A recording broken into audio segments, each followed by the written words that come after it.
नमस्कार, मैं हूं आपके साथ रोहित। अभी 2 दिन पहले देश के मशहूर फैशन ब्रांड साब्यसाची ने मंगलसूत्र पर बनाया विज्ञापन वापस ले लिया, क्योंकि मध्य प्रदेश के गृह मंत्री नरोत्तम मिश्रा ने डिजाइनर साब्यसाची मुखर्जी के इस विज्ञापन पर सख्त एतराज जताया था और कहा था कि अगर विज्ञापन वापस नहीं हुए तो केस दर्ज होगा।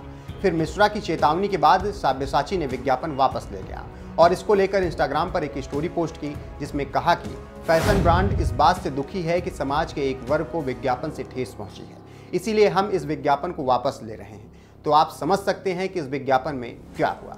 लेकिन सवाल यह है कि आखिर विज्ञापन कंपनियां विवादित विज्ञापन क्यों बनाती हैं और उनका बनाने का मतलब क्या होता है।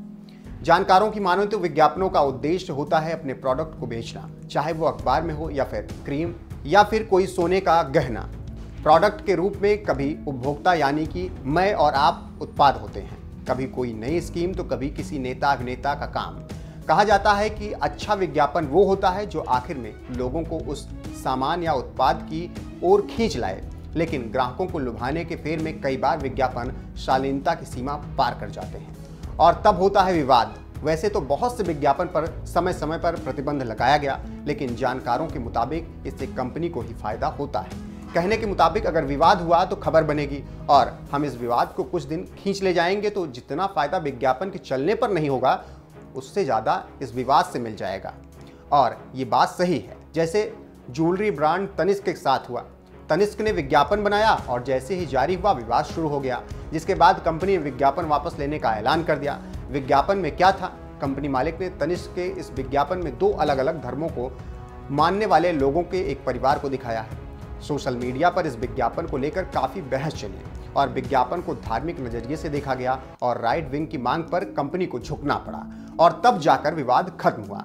इसी तरह अब साब्यसाची के विज्ञापन के साथ हुआ है। जानकारों की माने तो विज्ञापन की दुनिया काफ़ी अलग है और यहाँ पर कुछ कहने के लिए महज 30 सेकंड ही मिलते हैं, क्योंकि उसी समय में आपको अपनी बात जनता या अपने ग्राहक तक पहुँचानी होती है। जानकारों की माने तो विज्ञापन को कलात्मक रूप देने के लिए कड़ी मेहनत और सोच के साथ काम करके अंतिम रूप दिया जाता है, यह सोचकर कि इसके रिजल्ट अच्छे रहेंगे। यह उत्पाद की बिक्री को बढ़ाने में मददगार साबित होते हैं, परंतु कई बार विज्ञापनों के डेंजर प्रभाव के चलते इन्हें प्रतिबंधित करना पड़ता है। कभी लोगों के विरोध के बाद विज्ञापन वापस किए जाते हैं, जैसे साब्यसाची से पहले तनिष्क का विज्ञापन, मान्यवर का विज्ञापन और अब साब्यसाची के मंगलसूत्र का विज्ञापन। जानकारों के मुताबिक दोनों ही सूरत में विज्ञापन बनाने वाली कंपनी और जिसके लिए विज्ञापन बना है उसका ही फायदा यहाँ पर होता है, क्योंकि विज्ञापन का अर्थ ही होता है प्रचार, और विवाद हुआ तो प्रचार और नहीं हुआ तो कई प्लेटफॉर्म से विज्ञापन का प्रचार हुआ।